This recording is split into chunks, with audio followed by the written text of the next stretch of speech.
India shopping mall kilo sale అభిమానుల కోరికపై శ్రావణంలో కూడా ఆషాఢం ధరలకి. దాన్ని 46 తగ్గించాడు. బీసీ కులాలలో వ్యత్యాసాలు చూపెట్టాడు. సరే ఏదేమన్నా కానీ 46 అని చెప్పాడు కాబట్టి కనీసం 42 రిజర్వేషన్ పెట్టాడు. బట్ ముస్లింలను కలపడం వల్ల ఇవాళ పార్లమెంట్లో అది బిల్ పెట్టే పరిస్థితి లేదు కదా. తెలుసు కదా, ఆయన కావాలనే పెట్టాడు కదా. అది ఎందుకు పెట్టాలి? 46 అనే చెప్పని. ఎక్కువ చూపెట్టినట్టు చూపెట్టాడు 56, కానీ ఒరిజినల్ ఉన్న 52 కూడా చూపెట్టలేదు. కేసీఆర్ పీరియడ్లో వచ్చిన సకల జనుల సర్వేలో 52 ఉంది. అదే 46 అంటే మళ్ళీ తగ్గించమని అంటారని చెప్పి అట్లనే బీజేపీ ఎట్లా చేయొద్దని చెప్పి చేశారు. రాహుల్ గాంధీ స్పష్టంగా చెప్పాడు, రేవంత్ రెడ్డి చేస్తాడని నాకు డౌట్ ఉండే, ఎందుకంటే ఆయన కమ్యూనిటీ ఆయన మీద ప్రెజర్ తెస్తుంది, వాళ్ళు బీసీలకు రిజర్వేషన్ల విషయంలో అని ఆయన మాటలలో కనబడుతూనే ఉంది కదా మనకు. బట్ ఆయన రాహుల్ గాంధీని కన్విన్స్ చేయాలి, ఆయనను కన్విన్స్ చేయడం కంటే ఆయనను మెప్పించాలి. ఇటు సర్వే చేసినట్టు కనబడాలి, బీసీల మనసులు గెలుచుకుంటున్నట్టు కనబడాలి, అటు బీజేపీతో కుమ్మక్కు కావాలి, ఫైనల్గా ముస్లింలను చేర్చి బిల్లు రాకుండా చూడాలి. ఇది డ్రామా. బీసీలకు అర్థం కావాలి, మీ ద్వారానైనా వాళ్ళు తెలుసుకుంటారని చెప్పి ఉన్నది ఉన్నట్టుగా చెప్తున్నాను. సో ఇప్పుడు దేశవ్యాప్తంగా పార్లమెంట్ సమావేశాలు జరుగుతున్నాయి కాబట్టి ఢిల్లీ సాక్షిగా చర్చ అనేది జరుగుతోంది. తెలంగాణలో జరిగినటువంటి కుల గణన గురించి వాళ్ళు మాట్లాడుకుంటున్నారు అనే మాటని కాంగ్రెస్ పార్టీ చాలా క్లియర్గా చెప్తోంది. సో దీనికి చట్టబద్ధత కల్పించాలి, అప్పటిదాకా మేము ఎన్నికలు జరపం, ఇది చట్టబద్ధత కలిగిన తర్వాతే ఎన్నికలు జరుపుతాం. సో ప్రతి దాంట్లో ఇక్కడ పోస్ట్పోన్మెంట్ అనేది కనిపిస్తోంది. ఒకళ్ళు నిజంగా చట్టబద్ధత కల్పించాలి, బీసీలకు న్యాయం జరగాలంటే ఏం చేయాలంటారు? ఇప్పుడు 2 నెలలు ఇక్కడ గవర్నర్ దగ్గర ఉంటే ఒక్కనాడు పట్టించుకోలేదు. ఇప్పుడు రాష్ట్రపతి దగ్గరికి May 1 నాడు పోయింది. ఈ రోజు వరకు కూడా ఎంపీలను తీసుకొని కనీసం రాష్ట్రపతిని కలవలేదు, ప్రధానమంత్రిని కలవలేదు. కాంగ్రెస్ ఆఫీసులో మీటింగ్ పెట్టుకొని చెప్తే కదులుతుందా ఫైల్? చిత్తశుద్ధి లేదనేది ఇక్కడ కూడా కనబడుతున్నది కదా. బీసీలు ఎప్పుడైతే అధికారంలోకి వస్తారో అప్పుడే ఈ బిల్లు పార్లమెంట్లో నోచుకుంటుంది. ఎలా? బీసీలు రాజ్యాధికారానికి వచ్చినప్పుడు చిత్తశుద్ధి కనబడుతుంది వాళ్ళల్లో. సో ఇప్పుడు దానికోసం సెపరేట్గా పార్టీ రావాలంటారా, లేకుంటే పార్టీల్లోనే ఒక యూనిటీ అనేది బీసీ లీడర్లకు సంబంధించి రావాలా? బీసీలు స్వతంత్రంగా రాజ్యాధికారంలోకి వచ్చేంత శక్తి లేదు, కానీ బీసీలు ఒక పార్టీ పెట్టుకొని ఒక సమర్థవంతమైన నాయకత్వం కింద పనిచేసినట్టయితే కనీసం ఈ 3 పార్టీలలో ఏదో ఒక పార్టీతో ప్రీ ఎలక్షనో పోస్ట్ ఎలక్షనో అలయన్స్ అవుతుంది. ప్రీ ఎలక్షన్ ఒకరితో పెట్టుకోవచ్చు, పోస్ట్ ఎలక్షన్ ఇంకొకరితో పెట్టుకోవచ్చు, అట్లేం లేదు. బీసీలకు ఏది అడ్వాంటేజ్ అయితే అది చేయొచ్చు. కనీసం వాళ్ళు అలయన్స్కి రావాలంటే కూడా ఆ బలాన్ని ఎలక్షన్ల రూపంలో చూపెట్టాలి కదా. ఏమో 2-3 రెడీ అవుతున్నారు, మరి ఎవరు పార్టీ పెడతారో ఎవరు ముందుకు వస్తారో చూడాలి. కాకపోతే ఈ బీసీలకి సంబంధించి అన్ని పార్టీలు మాట్లాడుతున్నాయి. ఒకవైపు బీఆర్ఎస్ మాట్లాడుతోంది, కాంగ్రెస్ చేస్తోంది, ఆ తర్వాత బీజేపీ కూడా అంటోంది. ఇప్పుడు ముస్లింలను కలిపారు కాబట్టి మేము ఎలా దానికి చట్టబద్ధత కల్పిస్తాం, ఎలా ఆమోదం తెలుపుతాము అనేది. ముస్లింలని పక్కన పెట్టి యాజ్ ఇట్ ఈస్గా బీసీలకు రిజర్వేషన్ ఇస్తే బీజేపీ మద్దతు ఇస్తుంది అనేది లేదా? అంటే ఈ పార్టీలకు వేటికి కూడా చిత్తశుద్ధి లేదమ్మా. ఇప్పుడు తెలంగాణ కోసం బిల్లు పెట్టడానికి ఎట్లయితే కంపల్షన్ క్రియేట్ చేశామో ఇక్కడ కూడా అట్లాంటి కంపల్షన్ క్రియేట్ చేయాలి. ఆ జాతీయ పార్టీలు ఏవైతే ఉంటాయో ఆ పార్టీల సపోర్ట్ లేకుండా ఈ బిల్లు ఆమోదం కాదు. కొంత కాంగ్రెస్కి జాతీయ స్థాయిలో కొంత చిత్తశుద్ధి అన్నట్టు కనబడుతుంది. రాహుల్ గాంధీ భారత్ జోడో యాత్ర చేసినప్పుడు ఆయన కొంత బీసీల స్థితిగతులను చూశాడు, ఆయనకు అప్పీల్స్ వచ్చాయి, ఆయనకు మనసులో ఉంది. బట్ దీనికి సంబంధించే సీఎం రేవంత్ రెడ్డి కీలకమైనటువంటి వ్యాఖ్యలు చేశారు. సోనియా గాంధీ అప్రిషియేట్ చేసిందని. ఇది రేర్ మోడల్, ఆర్ఏ మోడల్ అనేది ఆయనకు పేరు వచ్చింది కదా, సంతోషం. అంతకుమించి ఏముండదు. బీసీలను అడ్డం పెట్టుకొని పేరు సంపాదించుకున్నాడు, రాహుల్ గాంధీని మెప్పిస్తున్నాడు. కానీ మనకు కావాల్సింది ఏంది? Result, end result. So end result ఎలా వస్తుంది, ఏం చేయాలంటారు? బీసీలు రాజ్యాధికారానికి రావాలి. ఏ పార్టీ అధికారంలో ఉన్నా కూడా పార్లమెంట్లో తెలంగాణ కోసం బీసీ రిజర్వేషన్ చట్టం రాదు. సో ఇంతకాలం ఎన్నికల్లో ఉన్నారు, రాజకీయాల్లో ఉన్నారు, వాళ్ళు కూడా మంత్రులుగా ఉన్నారు, చట్టసభల్లో ప్రాతినిధ్యం వహించారు. బట్ ఎందుకని రాజ్యాధికారం దిశగా జరిగినటువంటి పోరాటాలు చాలా అయ్యాయి, మొదలు కాలేదమ్మా. బీసీలు రాజ్యాధికారం దిశగా 0లో ఉన్నారు, 1 వరకు కూడా రాలేదు. 1 వరకు వస్తే అప్పుడు మనం 5 దాకా పోతారా, 10 దాకా పోతారా? వీళ్ళకి ఎంతసేపు స్కాలర్షిప్లలో గురుకులాలు, అప్పుడప్పుడు బీసీ కార్పొరేషన్కు నిధులు, ఇవి తప్ప అసలు బీసీ రాజ్యాధికారం దిశగా పోవాలంటే తెలంగాణ రాష్ట్ర సాధనప్పుడు ఎన్ని ప్రశ్నలు వస్తాయో అన్నీ వస్తాయి. ఫస్ట్ క్వశ్చన్ మాకేమొచ్చింది, జయశంకర్ గారు, నేను, కేశవరావు జాదవ్, పాశం యాదగిరి, గద్దర్, మాలాంటి వాళ్ళమంతా ఓ 4-5 ఏళ్ళు కష్టపడ్డప్పుడు మాకేమొచ్చినాయంటే రాజ్యాధికారం వస్తే మాకేమొస్తుంది?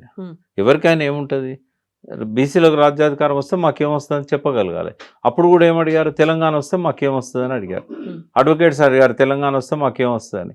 మీకు ఇప్పటిదాకా అడ్వకేట్ జనరల్ లేడు కదనాయా, తెలంగాణ వస్తే మీ తెలంగాణ అడ్వకేట్ జనరల్ వస్తాడు, ఒక ప్రాతినిధ్యం ఉంటుంది. అడ్వకేట్ జనరల్ ఇవ్వమంటే మీ దగ్గర తెలివైన వాళ్ళు లేరన్నాడు రాజశేఖర రెడ్డి. అడ్వకేట్ జనరల్ లేడు కదా, వస్తాడు. తర్వాత కోర్టు సపరేట్ అవుతుంది, ఆంధ్ర హైకోర్టు తెలంగాణ హైకోర్టు. ఇప్పుడు Andhra high court lawyers, Andhra lawyers ఇక్కడ డామినేట్ చేస్తున్నారు, కేసులన్నీ వాళ్ళకే పోతున్నాయి, ఇవి చాలదా మీకు అని చెప్పాము. అట్లా ఎవరికి వాళ్ళకి ఏంటంటే తెలంగాణ వస్తే మాకేం వస్తుంది. నేను ఎప్పుడు చెప్తుంటా ఈ టాపిక్ వచ్చినప్పుడల్లా, కన్యాశుల్కంలో గురిజాడ అప్పారావు గారు డైలాగ్ రాస్తాడు. ఒక హెడ్ కానిస్టేబుల్ ఒక అతన్ని బాగా కొడుతూ ఉంటాడు రోజు తీసుకుపోయి. అయితే ఒక ఆయన స్వాతంత్రం వస్తుందహో అనుకుంటా సంతోషంతో జెండా పట్టుకొని ఊరంతా తిరుగుతూ ఉంటాడు.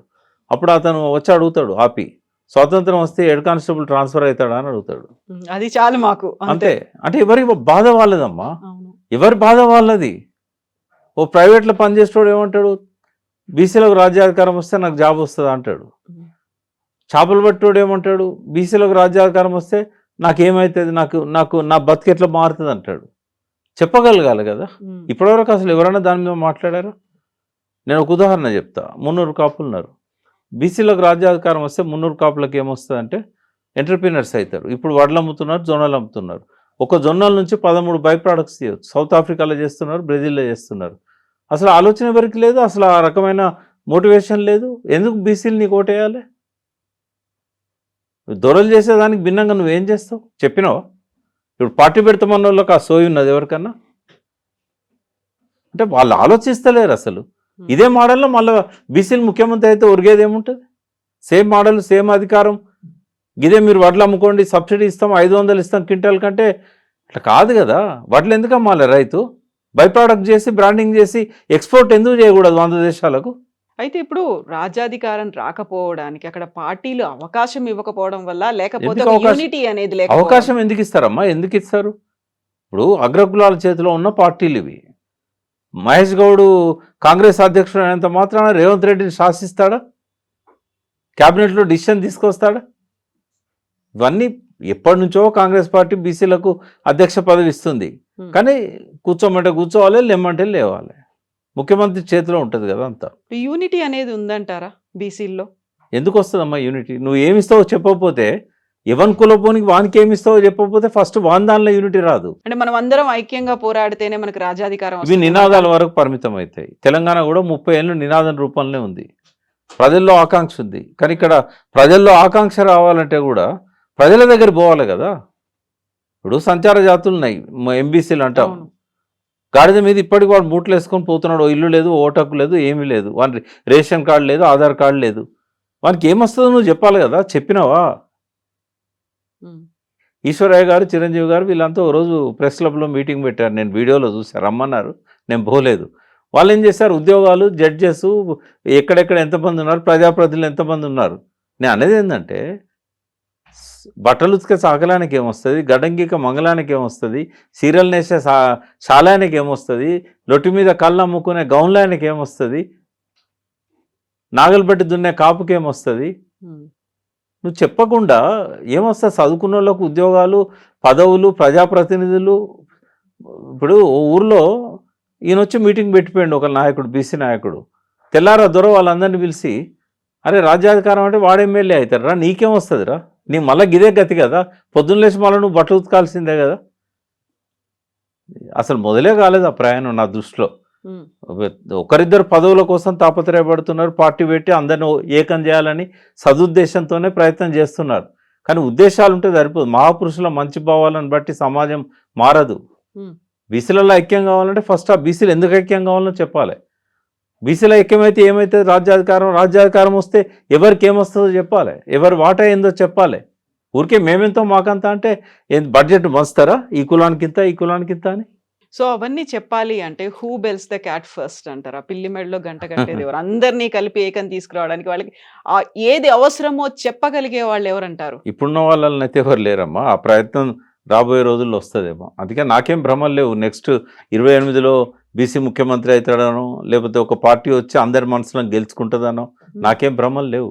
మేధోమదనం జరగాలి. అన్ని కులాల్లో ఉన్న బీసీ విద్యావంతుల వేదికలు ఏర్పడాలి ప్రతి కులంలో కూడా. విద్యావంతుల వేదికలు కనీసం వాళ్ళ దాంట్లో ఎడ్యుకేటెడ్స్ మన కులానికి ఏం చేద్దామనే సోయి లేదు. ఉమ్, ఎవరి జాగాలో వాళ్ళు ఉంటారు. నేను 10 ఏళ్ళ నుంచి చెప్తున్నా, మీ కులాలలో మీరు ఫస్ట్ విద్యావంతుల వేదికలు పెట్టుకోండి.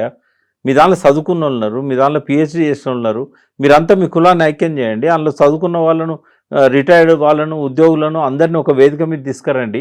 మీ కులానికి ఏం లాభం వస్తుందో చెప్పండి అంటే వాళ్ళు కదలరు. ఇవన్నీ సెల్ఫీల కోసం, తెల్లారి పేపర్లో చిన్న సింగిల్ కాలం చూసుకోవడం, యూట్యూబ్లో వాళ్ళ స్పీచెస్ పెట్టుకోవడం, ఇంత మించి బీసీలు ఒక్క అడుగు కూడా ముందుకేయలేదు. అందుకే ఇష్టం వచ్చినట్టుగా ఈ పార్టీలు ఆడుకుంటున్నాయి, వాళ్ళతో ఇంకా ఆడుకుంటాయి. మరి ఆ పార్టీల్లో కూడా లీడర్లు ఉన్నారు కదా, బీసీ లీడర్లు ఉన్నారు, వాళ్ళకి అర్థం నోరు కావట్లేదు. తెరిచే ధైర్యం ఉన్నదా? ఏ బీసీ నాయకునికన్నా ధైర్యం ఉన్నదా ముఖ్యమంత్రిని అడగడానికి? కేసీఆర్ని అడగలుగుతారా పోయి? ఆయనకు బీసీల పట్ల ఒక విజన్ ఉంది. కనీసం మాకు ఇది కావాలని అడగలుగుతారా? 5,000 కోట్లు ప్రణాళికల రాశాడు, ప్రతి సంవత్సరం బీసీల కోసం 5,000 కోట్లు ఇస్తానని. ఒక్కనాడన్నా ఒక బీసీ నాయకుడు అడిగారా? యాక్చువల్ గా కుల సంఘాలకి ఒక భవనాలు కేటాయించారు, లేకపోతే కావలసినటువంటి కార్పొరేషన్లకి చైర్మన్లుగా అదే చేశారు. కొంత కేసీఆర్ ఏం చేశాడంటే ఆత్మగౌరవ భవనాలు అని చెప్పి వాళ్ళ లోపల ఆకాంక్షను రగిలించాడు. ఉమ్, గొల్ల వాళ్ళకు గొర్రెల పథకం పెట్టాడు, దాన్ని కూడా క్రిటిసైజ్ చేశారు. అంటే ఇంకా గొర్రెలు కాస్టోళ్ళు ఉన్నారు కదా, ఉమ్, ఉన్నప్పుడు పెడితే తప్పేంది? మా ఆధునీకరణలో వృత్తులన్నీ అంతమైపోతున్నాయి, కానీ గొల్ల వృత్తి ఉన్నప్పుడు వాళ్ళకి ఇస్తాడు. చేపలు పట్టే వాళ్ళ వృత్తి ఉన్నది కాబట్టి కోట్ల కొద్ది చేప పిల్లల్ని గవర్నమెంట్ డబ్బుతోనే వేసాడు. వాళ్ళ ఇన్కమ్ పెంచాడు, 10,000 కోట్లు పెరిగింది వాళ్ళ ఆదాయం, గొర్రెల మీద ఆదాయం పెరిగింది. ఆత్మగౌరవ భవనాలు పెట్టి కులాలలో ఒక సోయి కలిగిద్దామని ప్రయత్నం చేశాడు. వీళ్ళు కొట్టుకొని కనీసం ఆ డబ్బులు తీసుకోలేదు, ఆ భవనాలు నిర్మించలేదు. ఒక బహుశా నేను అనుకుంటా గొల్లనో కురుమనో వాళ్ళు ఒక్కరు తప్ప ఎవరు కట్టలేదు బిల్డింగ్ ఆడ. ఉమ్, ఆ ముదిరాజులు కూడా చాలా పవర్ఫుల్ కమ్యూనిటీ అంటాం కదా. రాజేందర్ గారు ఉండేప్పుడు ఆయన పర్ఫెక్ట్గా మంచి ల్యాండ్ కూడా తీసుకున్నాడు రోడ్డుకు, అయినా కూడా ఆయన కూడా కట్టలేదు. ఏ కులం కట్టలేదు. ఇచ్చిన వాళ్ళు డబ్బులు కూడా అందరు తీసుకోలేదు. ఇప్పుడు రేవంత్ రెడ్డి వచ్చినాక డబ్బులే ఇస్తలేడు. మధ్యలో ఇంకా 5 ఏళ్ళు, ఇది ఫస్ట్ టర్మ్లో కేసీఆర్ గారు ఫస్ట్ టర్మ్లో ఇచ్చాడు. సెకండ్ టర్మ్లో కనీసం ఆ డబ్బు తీసుకొనన్నా కట్టుకోవాలి కదా, ఉమ్. కట్టలేదు. వాళ్ళకి మధ్యలో గొడవలు ఎవరికి ఇవ్వాలనేది ఓ పెద్ద ప్రశ్న. ఇప్పుడు చట్టబద్ధత కల్పించడానికి న్యాయపరమైనటువంటి చిక్కులు ఉన్నాయా అది తెలుసుకోవడానికి కేంద్రం దగ్గరికి వెళ్ళింది ఆ ఫైల్. ఆ తర్వాత ఇదేమవుతుందో తెలియనప్పుడు నిజంగా మీరు చెప్పినట్టుగా 2028లో జరిగే ఎన్నికల సమయానికి కూడా బీసీలకు సంబంధించి ఏకం అవ్వకపోతే, పార్టీ రాకపోతే రాజ్యాధికారం అనేది అక్కడ కూడా కనిపించట్లేదు. నెక్స్ట్ ఒకటి చదువుకున్న వాళ్ళలో కొంచెం సోయి వచ్చింది. వాళ్ళు ఏదో కష్టపడుతున్నారు, అందరిని ఒకటి చేయాలన్నట్టు కాకపోయినా కనీసం మన వాళ్ళని గెలిపించుకోవాలనే సోయి కొంచెం వచ్చింది.